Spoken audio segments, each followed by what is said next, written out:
del 68 a un lugar. Grandes, está peleando con un sector ya de país, puede verse mermado cuando hay mucha filtración en los programas sociales. Entonces yo creo que todavía, a pesar del esfuerzo que ha hecho de este modelo tripartito importante. Y el tercero, que es el tema de la innovación. Eso tiene que ver con educación, eso tiene que ver con inversión en tecnología, y eso tiene que ver con investigación en las universidades.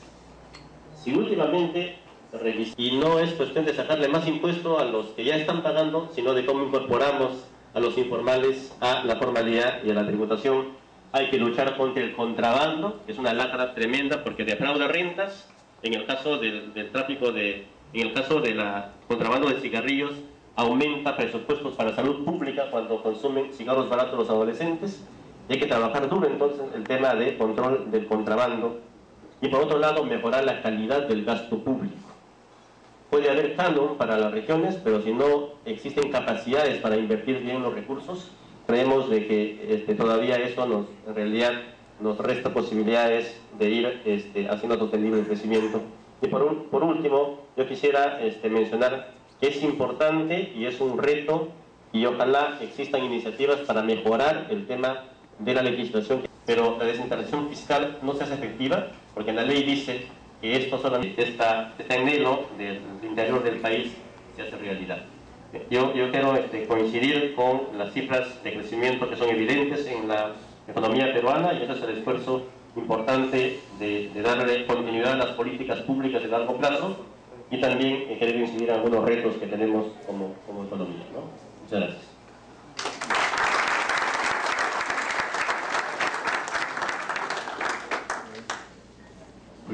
Incluso trabajamos juntos en la Caja Cipán con el ministro Chiquitín Salazar, ¿no? Y tratábamos de ir saliendo con ellos como caja para canalizar fondos para el cambio de cultivo del arroz hacia cultivos sustitutos, pero lamentablemente no se pudo. Se llegó a amenazarles, decirles, bueno, no te voy a dar más para arroz. No, pese a esa amenaza, digamos así, entre comillas, no aceptaron.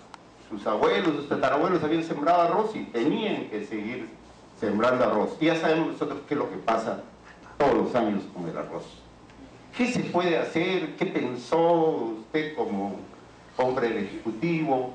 ¿Qué se puede hacer a estas alturas? ¿O siempre vamos a seguir con el pequeño agricultor en esa problemática, apostando un poco a que hay agua, que no hay agua, que el precio suba, que el gobierno tenga que comprarles arroz?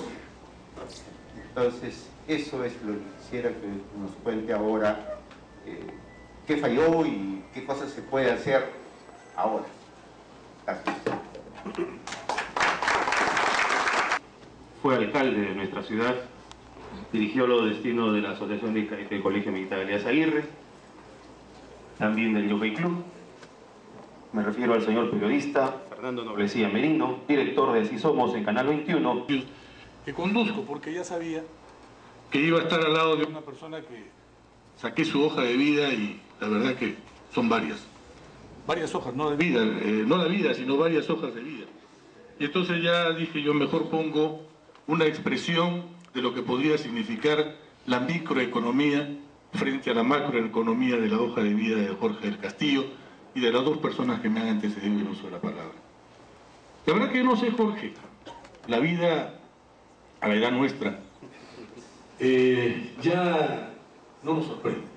Quién sabe ustedes vuelvan a hacer gobierno en unos años más, quién sabe, ¿no? Pero si lo eres nuevamente, permíteme decirte que esta noche quizás te podamos alcanzar algunas cosas que sentimos, no los economistas, no las personas que buscan información en los diarios especializados, en las páginas especializadas, la gente común y corriente, la que tiene que luchar diariamente por conseguir el sol que le permita llevar algo a su casa. Esos que no entendemos de macro, de micro, que solo sabemos que debemos luchar todos los días por tener algo para llevar a la familia. Yo he escuchado y he visto tu exposición, los números son realmente encantadores, porque entienden, saben cuál puede ser la flaqueza, y lo escuchaba al presidente de la Caja Cipán hacer dos acotaciones como interrogante, ¿por qué no se hicieron? Permíteme decirte que entre las cosas que nosotros sentimos es que durante el gobierno de ustedes, los apristas, se hicieron muchas cosas en favor de la infraestructura del país.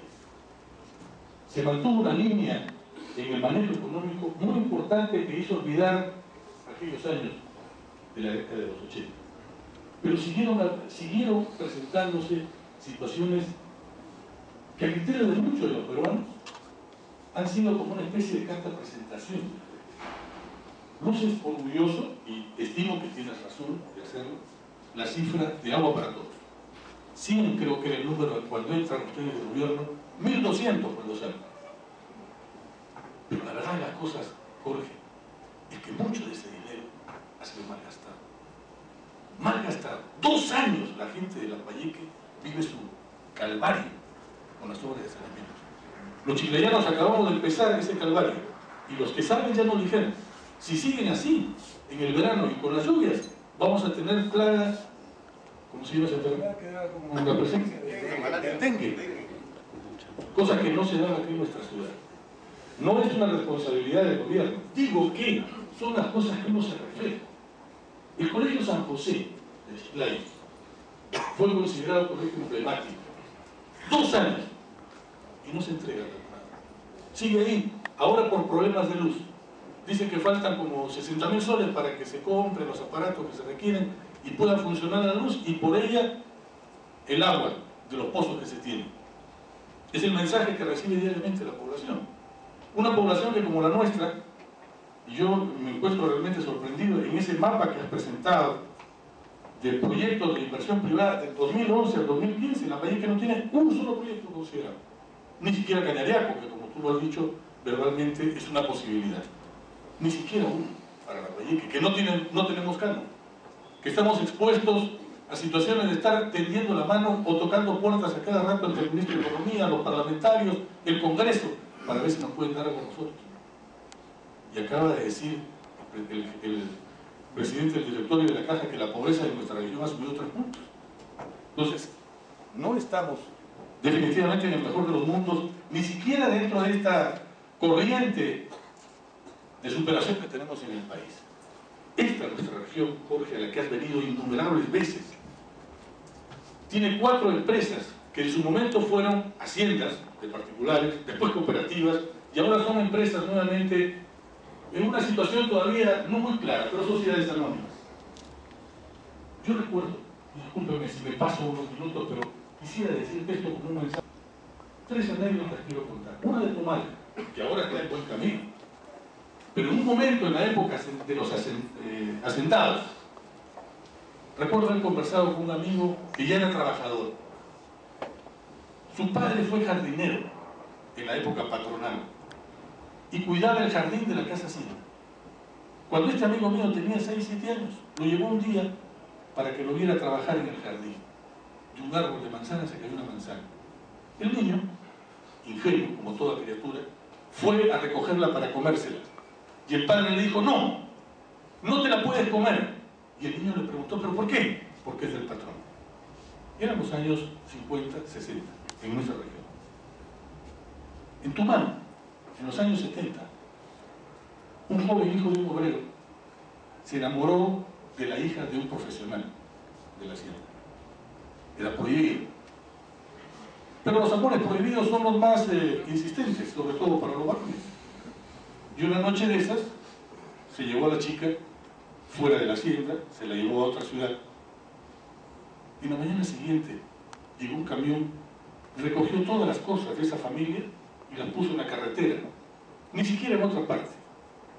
Era Tucumán en la época de hacienda. Conoces tú, y lo digo con nombre porque sé que a él le va a encantar que mencione este detalle, a José Barrueto Sánchez, al Cholo Barrueto, ex alcalde de la ciudad, cayaltileño, hijo de obrero, un hombre que se ha hecho apoyonario. Y en Cayaltí había una especie de muro de Berlín invisible. Hasta una zona podían llegar los hijos de los obreros y de ahí no pasar al otro lado. Y sin embargo, él tenía que hacer peripecia y media para conseguir el amor de la que hoy es su esposa. Pasó hace una buena punta de años atrás. Es la realidad social que tenemos hoy. Yo tengo una hija maestra, enseña en una escuela de La Victoria, en un sector deprimido. Tiene 14 alumnos en su salón. 4 ordinariamente llegan sin desayuno. 4. No estamos hablando del campo, no estamos hablando de las zonas rurales. Estamos hablando de Chiclayo, un distrito pujante que crece. Y cuando te escucho hablar de estas mejoras, que son evidentes que hay en nuestro país, yo me pregunto, ¿cuánto empezará a medirse el nivel de pobreza en base a la disminución de los apoyos sociales que damos? ¿Cuándo se empezará a decir, si teníamos 250 comedores populares en Lambayeque, ahora hay 50 porque ya la gente come con su trabajo, con su esfuerzo? Si teníamos 500 comités de vaso de leche, ahora se han disminuido a 50 porque los niños ya están recibiendo la leche en su casa. Más que otras cifras, Jorge. Creo que eso es lo que el pueblo necesita saber y entender para darse cuenta que la pobreza ya no es el compañero de su vida en nuestro país. Muchas gracias.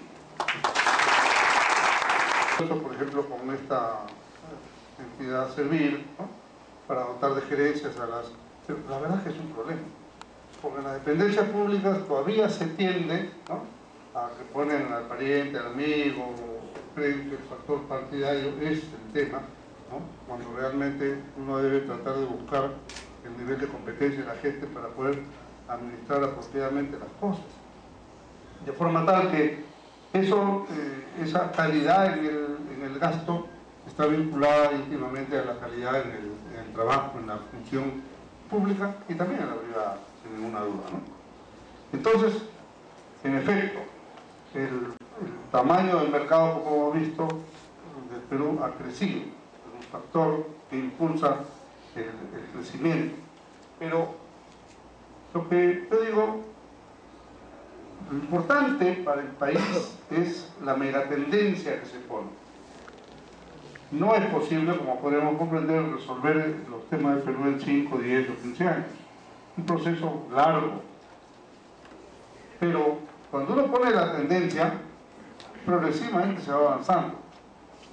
Hay 4 niños que llegan sin desayuno, de repente hace algunos años eran 8 o 12, ¿no? Y se ha reducido.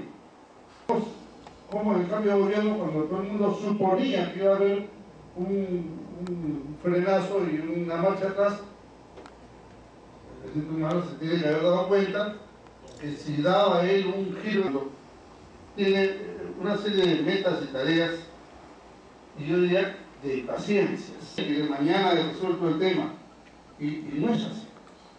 No es así porque tenemos un país muy integrado, es verdad. Tenemos una tecnología de punta en la agricultura moderna agroexportadora, pero todavía en muchas partes, especialmente en la sierra, estamos en la de piedra y la agricultura. Y resolver eso con un sistema de minifundios es muy difícil, ¿verdad? Y como son minifundios no titulados, es más difícil darles un crédito, etcétera, etcétera. Entonces, tenemos un problema estructural que no es tan fácil de resolver. Pero poco a poco estoy seguro que el camino se va a ir marcando en ese sentido. Es cierto que hay problemas severos en filtraciones de programas sociales, principalmente el vaso de leche, que es uno de los programas que más filtración tiene en el Perú, lamentablemente. Lo manejan los municipios y hay mucho clientelismo menor y bien difícil de revertir. Y problemas, sin duda, también complicados, como la predictibilidad de las decisiones judiciales. Eso crea mucha inestabilidad jurídica. Telecomunicaciones creo que ayudan mucho a la actividad comercial, a la actividad bancaria, etc. Esa es, ¿no es cierto? Por el día las federaciones de trabajadores tienen peso, no mucho, francamente no mucho. Entonces, ¿pero dónde está la bondad del partido? En que le da al Perú una visión integral del desarrollo. ¿Por qué? Porque la federación y el sindicato tienen sus pliegos, sus reclamos, el SUTEP tiene el suyo, el Club de Madres tiene otro. Bueno, afortunadamente ya esos episodios de Comalca, de Tumán, ya no se dan, ¿no? Comalca y Tumán son 2 haciendas en las que los trabajadores tienen acciones. Además, de verdad, no las que dieron antes que se diluyeron. Ahora las tiene de verdad. ¿Qué proporción tienen? Tienen 35 o 40%. Tienen. Y yo he visto, no los vi aquí, pero sí vi en las azules 50 soles mensuales. Esa era la realidad. Entonces, todo esto, con el ingreso del sector privado, ha dado un cambio importante. Y en buena hora. Y la libertad. Gracias a las haciendas. Gracias a Chayo. Debe ser. ¿Por qué no tomar una decisión colectiva sobre si aceptan o no esta actividad productiva? A mi juicio deben aceptarla. Y no dejarlo solamente que los de Cañariaco lo resuelvan su tema. Es una empresa que se llama Candente, ¿no? Es una empresa pequeña todavía en la minería. Porque estamos esperando cómo le va a él. ¿Y cuál es la actitud del pueblo lambayecano sobre el tema? Cuando votaron a pedradas a Río Tinto, ¿cuál fue la actitud del pueblo chiclayano? ¿Dijo algo? Yo no vi ni un solo comunicado, perdonen. Entonces no nos quejemos que no haya ningún proyecto para Lambayeque. Bueno, tienen olmos, ya, bastante. Pero otros proyectos de inversión, cuando vienen los inversionistas y miran, oye, a este lo botaron a pedradas, ¿tú crees que en el directorio de Río Tinto en Londres no lo han comentado con otros? Y sabes que ahí no vayas, pues te van a echar a patadas, no vale la pena. En Arequipa han botado a pedradas a la minera Asado para Tía María. Pese a que iba a tomar agua del mar, no siquiera del río ni de pozos, del mar. Y al año siguiente los arequipeños dicen, ahora queremos la planta petroquímica en Arequipa.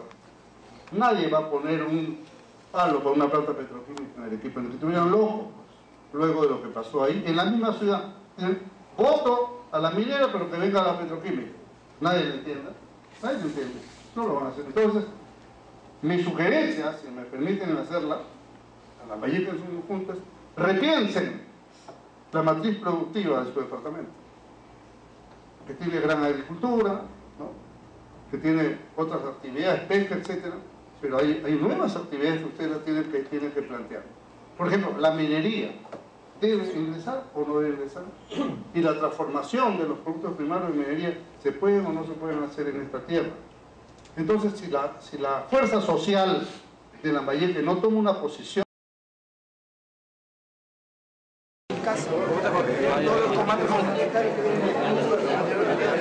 como las políticas públicas en el tema económico, cuando son bien diseñadas e implementadas, van generando en una sociedad todos los encaminamientos para poder solucionar sus problemas. Podemos ir a Chiclayo a conversar con los jóvenes que se van a reunir de diferentes puntos del norte del país. Yo le dije, encantado, don Jorge, fuimos a Chiclayo porque yo nací en Cayaltí. Soy chiclayano de nacimiento, pero me he criado en Amazonas, tierra de Riobamba. Y por eso realmente estoy contento que tienen cierto desconocimiento de lo que fue la violencia en el Perú. Y qué bueno recordarla, porque recordarla significa enfrentar al Estado, desafiar al Estado, a la estructura del Estado. Y que bajo una corriente de violencia casi, en algún momento, logra doblarle el brazo, más de enfrentarse a un Estado de Derecho. Eso le quitó la vida. Adelante. Y si vemos nosotros en este progreso evolutivo de Sendero Luminoso del 80 al 86, vemos que es un país, que es un partido organizado. Ustedes pueden apreciar cómo Sendero Luminoso tiene un plan de inicio para iniciar su lucha armada, tiene un plan de despegue de guerra de guerrillas en el campo, en diferentes partes del país, especialmente tomando su foco principal de Ayacucho, y también el pensamiento Gonzalo. Posteriormente desarrollan sus bases en función a la conquista del poder hasta el 89. 23.090 acciones